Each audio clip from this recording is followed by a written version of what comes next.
한 작은 도시에 있는 수리 공장 앞에 페인트로 써진 커다란 간판이 있었습니다. 그 간판의 내용이 우리는 상한 마음 외에는 모든 것을 고칠 수 있습니다. 이렇게 적혀 있었습니다. 여러분, 이 재치 있는 광고 문구는 매우 중요한 질문을 불러일으키죠. 그러면 상한 마음을 고칠 수 있는, 치료할 수 있는 곳은 어딘가? 이 가혹한 시련이 매일매일의 생활을 어둡게 할 때, 슬픔이 우리를 압도할 때, 우리는 어디에서 위안과 위로와 도움을 받을 수가 있을까? 인간의 지혜와 사람들의 친구, 가족이나 직장 동료들의 보살핌이 우리에게 약간의 위로는 될 수 있지만은 필요한 치료를 완전하게 제공할 수 있을까? 그들의 격려와 후원이 도움은 될 수 있을 것입니다. 그러나 우리의 영혼의 내적인 상처와 아픔을 여전히 그대로 남아있음을 발견하게 됩니다. 상한 마음을 치료할 수 있는 오직 한 분이 계시는데요. 그분은 성경은 이렇게 말하고 있습니다. 자비의 아버지시요 모든 위로의 하나님이라, 이렇게 말씀합니다. 만약 여러분들 중에 마음을 짓누르는 슬픔과 그리고 힘들게 싸우는 분이 있다면 여러분의 짐을 하나님께 맡겨버리시기를 바랍니다. 그래야 하면 주님이 당신을 붙드시고 위로해 주실 줄로 믿습니다. 모든 슬픔을, 모든 위로의 하나님께 맡기라.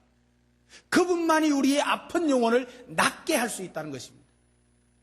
주님께서 정하신 시간에, 그리고 주님의 지혜에 따라서 여러분의 상한 마음을 주님이 치료해 주실 것을 믿으시기 바랍니다. 교회는요, 위로의 공동체입니다. 하나님이 주시는 능력을 힘입어서 상처받은 사람들을 어루만져주고 치료해주고 회복시켜주는 것이 교회입니다. 그래서 오늘 본문 2절로 3절에서 사도 바울은 디모데를 보낸 이유를 말씀하고 있습니다. 너희를 굳건하게 하고 너희 믿음에 대해서 위로하고 아무도 이 여러 환난 중에서 흔들리지 않게 하림이라 그랬습니다. 너희들을 위로하고 굳건하게 서기 위해서다. 오늘 이 말씀을 중심으로 해서 설교 제목은요, 위로받고 위로하며 삽시다 그랬습니다. 자, 옆 사람 보고 위로하며 위로받고 위로하며 삽시다. 한 번 더 좀 더 부드럽게 우리 위로받고 위로하며 사십시다. 여러분들이 우리 하나님으로 인해서 상한 마음을 치유받고 다시 또 다른 상처를 받은 사람들을 위로하고 기도해주고 같이 울어주고 치유의 사역에 동참할 수 있기를 주님의 이름으로 축복합니다. 그러기 위해서는 먼저 우리가 해야 될 것이 있습니다. 뭐냐 하면 하나님의 위로를 받아야 됩니다. 하나님의 위로를 받으며 살아야 합니다. 옆 사람 보고 하나님의 위로를 받으며 사십시다. 꼭 그렇게 하세요? 왜 안 하는데요? 자, 여러분, 인생을 살다 보면은요, 예상하지 못했던 고난이 찾아올 때가 있습니다. 환난과 같은 어려운 환경을 만나기도 합니다. 이별을 당하기도 하고, 만나기도 하고, 사별과 같은 슬픈 일을 만나기도 합니다. 잘 되던 일이 갑자기 실패한다든지, 사람에게 배신과 버림을 당하는 일도 있고요. 쓰라린 사건들을 만나게 되어 있습니다. 그 외에도 인생에 많은 위기가 찾아오게 되고 고통도 만나게 되는 것입니다. 이런 일을 만날 때 인내력으로는 또한 우리의 정신력과 같은 우리의 힘으로는 감당하기가 사실 너무 벅찹니다. 억지로 참아낸다고 해도 마음속에는 치유받지 못하는 상처가 남아있게 되는 것입니다. 그 상처가 계속 우리를 괴롭히게 됩니다. 이 상처가 또 다른 사람을 찌르는 가시가 되어가지고 주변의 사람들까지 괴로움을 안겨주기도 합니다. 그러므로 고난을 만나서 괴롭거나 마음의 상처가 남아있는 사람은 하나님께로 나아가야 합니다. 위로의 하나님을 만나고 교회를 통해서 치유를 받아야 합니다. 혼자서 전전긍긍하면서 방황하지 말고 속히 하나님의 위로하심과 하나님의 만져주심을 받기를 기대하고 위로의 하나님을 찾아서 만날 수 있기를 주님의 이름으로 축복합니다. 바울에게는 혼자서 감당하기에 벅찬 고난이 있었습니다. 바울은 능력의 사람이었습니다. 기적의 사람이었습니다. 한 시대를 변화시킨 위대한 지도자 바울에게도 극한 환란이 있었다는 사실. 바울은 큰 환란도 만났습니다. 여러 번 만났습니다. 죽음의 위기까지 당했습니다. 바울은 이 큰 환란 속에서 위로의 하나님을 만났던 것입니다. 바울은 극한 고난 가운데서 자비의 하나님을 믿었고 그 위로의 하나님으로 인해서 승리할 수가 있었다는 사실입니다. 우리 하나님은요, 모든 위로의 하나님이신 줄 믿습니다. 낙담한 상태에 있거나 환난 중에 있는 자를 찾아오셔서 우리의 곁에서 격려하고 용기를 북돋아 주시는 분이 하나님이십니다. 단순한 동정이 아닙니다. 실제적으로 우리의 삶에서 힘이 되어주는 것입니다. 우리 옆에 계셔서 우리 안에 계셔서 걱정을 들어주고 후원을 해준다는 말씀입니다. 우리 하나님께서는 말씀하십니다. 이사야 41장 10절에 보면 두려워 말라. 내가 너와 함께 함이니라. 놀라지 말아라. 나는 네 하나님이 됨이니라. 내가 너를 굳세게 하리라. 참으로 너를 도와주리라. 참으로 나의 의로운 오른손으로 너를 붙들겠다. 여러분, 하나님의 위로는 모든 환난 중에서 우리를 위로해 주시는 진짜 위로자이십니다. 여러분, 하나님께서 위로하지 못할 만큼 큰 환난은 우리에게 존재할 수 없습니다. 그리스도를 통해서 주시는 넘치는 위로, 이것은 승리하고도 충분히 남음이 있는 위로입니다. 나의 마음이나 사람들을 통해서 주시는 위로 이전에 우리 주 예수님의 십자가의 고난을 통해서 주시는 위로가 더 큽니다. 우리는 이 위로의 원천이신 예수 그리스도와 연합되어 있는 자들입니다. 예수님을 영접할 때 주님이 오셨습니다. 우리는 그 주님과 함께 하시고 있다는 사실입니다. 우리는 환난 가운데서 예수님을 통해서 위로를 받으면서 살아가야 합니다. 다윗은요, 위로자가 없다고 시편에서 한탄하고 있는 것을 볼 수가 있습니다. 시편 69편 20절에 보면 회방이 내 마음을 상하여 근심이 충만하니 긍휼히 여길 자를 바라나 없다. 긍휼히 여길 자를 바라고 있는데 없다는 거예요. 안위할 자를, 위로할 자를 찾으나 찾지 못했다고 고백하고 있습니다. 여러분, 다윗은 왕입니다. 성공한 왕입니다. 얼마나 많은 사람들이 주위에 있었습니까? 그러나 자기에게 진정한 위로자가 없었다고 고백합니다. 그의 가슴을 녹여주고 어루만져주고 같이 마음을 아파해주고 번민을 풀어줄 진정한 위로자가 없었다는 사실입니다. 다윗은 거기에서 하나님은 진정한 위로가 되신다는 것을 발견하고 위로를 받았다는 것입니다. 성경을 보면요, 하나님은 실패한 모세를 위로하셨습니다. 세우셨습니다. 아브라함을 위로하셨습니다. 위기에 처한 야곱을 위로해서 다시 세우셨습니다. 낙심자 엘리야를 위로해서 다시 사명을 주시고 사역케 하셨습니다. 하나님은 모세의 하나님, 엘리야의 하나님, 바로 저와 여러분들의 하나님이신 줄로 믿습니다. 어미가 자식을 위로함 같이 위로하십니다.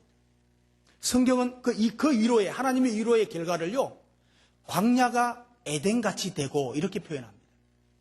사막이 여호와의 동산같이 되고 기뻐하고 즐거워하게 되고 두려워 안 하게 된다고 말씀합니다. 하나님만이 참된 위로자임을 안 바울은 환난 중에 있는 데살로니가 교회 성도들을 위로하고 흔들리지 않게 하기 위해서 디모데를 보냈습니다. 오늘 5절에는 이는 혹 시험하는 자가 너희를 시험해서 우리 수고를 헛되이 헛되게 할까 함이라. 더 이상 시험에 드는 자가 없이 승리자가 된 기쁜 소식을 듣고자 디모데를 보냈다고 고백하고 있습니다. 그리고 7절에서는 이렇게 말합니다. 데살로니가 교회 성도들이 모든 궁핍과 환난 가운데서 믿음으로 승리한 것을 통해서 위로를 받았다는 고백을 하고 있습니다. 바울이 디모데를 위로자로 보냈지만은 디모데를 통해서 온전한 위로를 받으라는 뜻이 아닙니다. 디모데를 통해서 하나님과의 관계를 긴밀하게 해서 데살로니가 교인들이 이 환난 가운데서 승리하도록 디모데를 보내서 배려한 것입니다. 우리 교회는 목자와 목녀들이 있습니다. 그리고 목원들을 통해서 위로를 받고 많은 문제들이 해결되고 있습니다. 우리가 진정으로 하는 기도를 하나님께서 응답해 주시고 그런 기적들을 많이 체험하고 하는 것이 사실입니다. 그러나 여러분, 그것도 한계가 있습니다. 목자나 목녀, 아니 목사나 담임 목사라고 할지라도 인간적인 한계를 벗어날 수가 없습니다. 완벽한 위로나 해결은 목사를 통해서, 목자를 통해서, 목녀를 통해서 불가능합니다.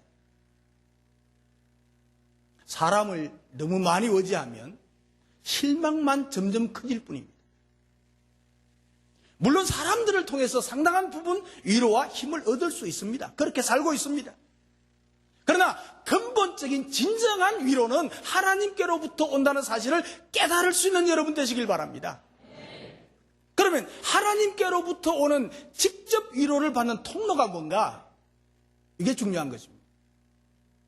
모든 하나님의 위로는 기도를 통해서 주어지는 것입니다. 기도를 통한 믿음과 은혜를 통해서 모든 상황으로부터 건져주신다는 사실이죠. 그러므로 하나님은 기도를 통해서 주님을 의지하게 하시고 결국 기도를 통해서 하나님께서 위로를 받게 하신다는 사실입니다. 한 청년이 결혼식을 앞두고 사랑하는 약혼자가 익사하는 아픔을 겪었습니다.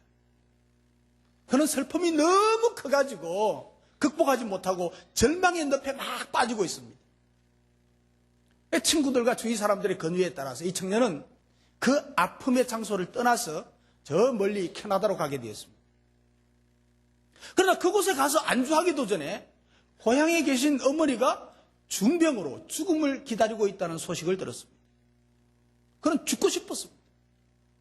세상의 모든 불행이 한꺼번에 자기에게 향하여 막 몰려오는 것, 돌진해 오는 것 같은 느낌이었습니다. 이 청년은 힘없이 하나님 앞에 무릎을 꿇었습니다. 그리고 흐느끼 울면서 부르짖었습니다. 예수님, 우리 어머니의 병을 고쳐주세요. 응답해 주세요. 그러면 평생 제가 하나님 앞에 영광을 위해서 살겠습니다. 결단의 기도를 들었습니다. 서원의 기도를 들었습니다. 그 순간 하나님의 놀라운 위로와 평화가 가슴속 깊이 스며들었던 것입니다. 이때 떠오른 영감이 찬송가 가사가 되었다는 사실 아닙니까? 시험 걱정 모든 괴로움 없는 사람 누군가. 한 구절만 할까요? 시작. 시험 걱정 모든 괴로움 없는 사람 누군가. 부질없이 낙심 말고 기도드려 아뢰세. 유명한 찬송가 가사가 되었습니다. 여러분, 고통이 변해서 찬송이 되었습니다. 아픔이 변해서 감사가 되었습니다. 그리고 그는 고향에 전화해서 어머니의 안부를 물었습니다. 중병을 앓던 어머니가 거짓말처럼 순간에 완전하게 깨끗이 치료되었다는 기쁜 소식을 들었습니다. 사랑하는 성도 여러분, 이 청년이 울부짖으며 드린 기도에 어머니를 살려내는 기도의 응답이 나타났습니다. 여러분, 이처럼 기도에는 하나님의 위로와 은혜와 축복과 기적이 있음을 믿으시기 바랍니다. 구하라 그러면 너희에게 주실 것이요, 찾아라 그러면 찾을 것이요, 문을 두드리라 그러면 너희에게 열릴 것입니다. 믿고 기도해 보십시오. 기도는요, 차선이 아닙니다. 다 할 것 해보가 안 되니까 기도하는 것이 아닙니다. 오직 기도만이 최선의 방법입니다. 기도가 해결의 열쇠인 줄로 믿으시기 바랍니다. 미국의 한 제재소의 직원이 말이죠. 어느 날 출근해 보니까 아무런 설명도 없이 해고 통지서가 책상 위에 있었습니다. 얼마나 놀랐겠습니까? 그는 몇 달 동안 방황하면서 가진 돈 다 써버렸습니다. 그리고는 아내에게 고백했습니다.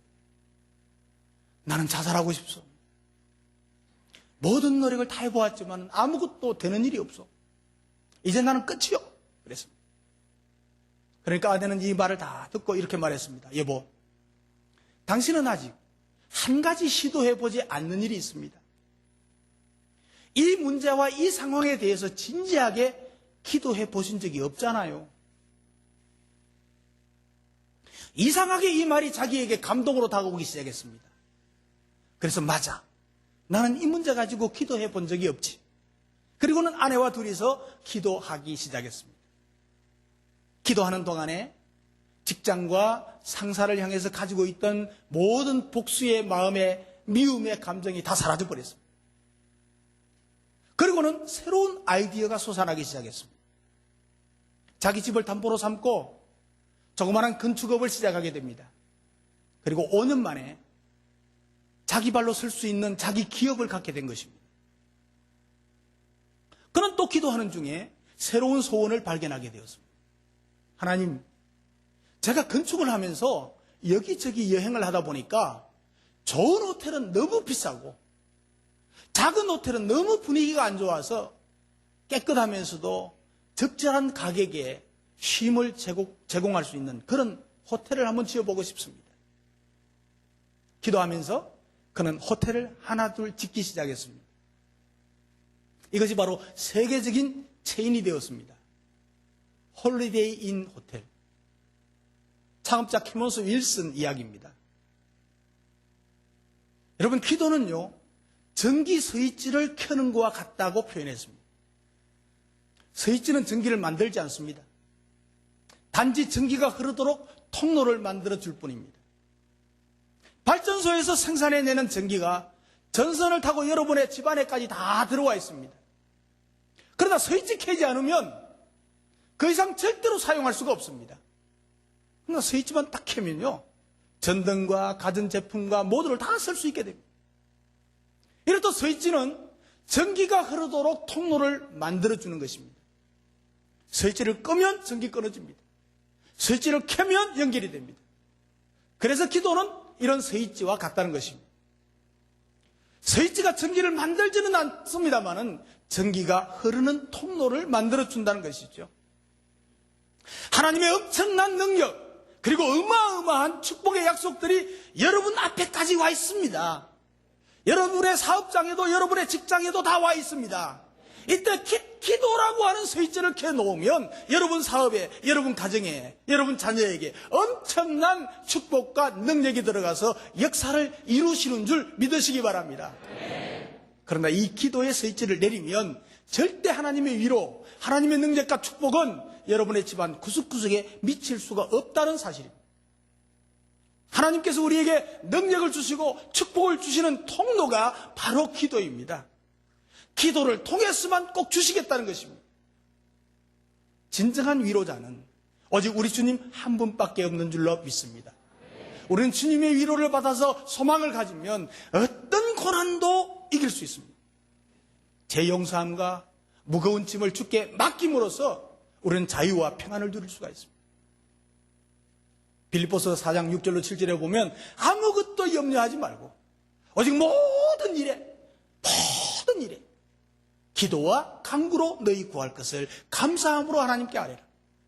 그리하면 모든 지각에 뛰어난 하나님의 평강이 예수 그리스도 안에서 너희 마음과 생각을 지키시리라.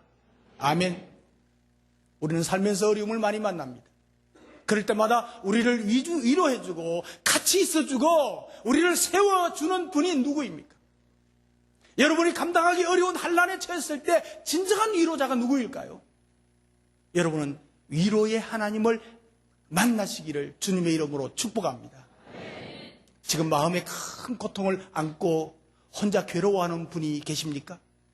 오늘 이 말씀을 통해서 나에게 다가오시는 하나님께 마음의 상처를 내어 보이고 기도를 통해서 주님의 온전히 위로를 받고 치유받기를 주님의 이름으로 축복합니다. 기도의 통로로 하나님께로부터 진정한 위로를 받을 수가 있습니다. 그리고 우리는요, 이웃을 위로하면서 살아야 합니다. 옆 사람 보고요, 이웃을 위로하며 사십시다. 한 번 더요, 꼭요. 좀 심각하게요, 꼭요. 우리를 위로하시는 하나님은요, 우리를 통해서 다른 사람을 위로하기를 원하십니다. 우리가 환난을 당하는 가운데 하나님이 곁으로 다가오셔서 위로해 주시고 치유해 주셔서 우리를 건강하게 하십니다. 이제는 나를 통해서 상처받은 사람들을 위로하면서 살아라고 말씀하고 계십니다.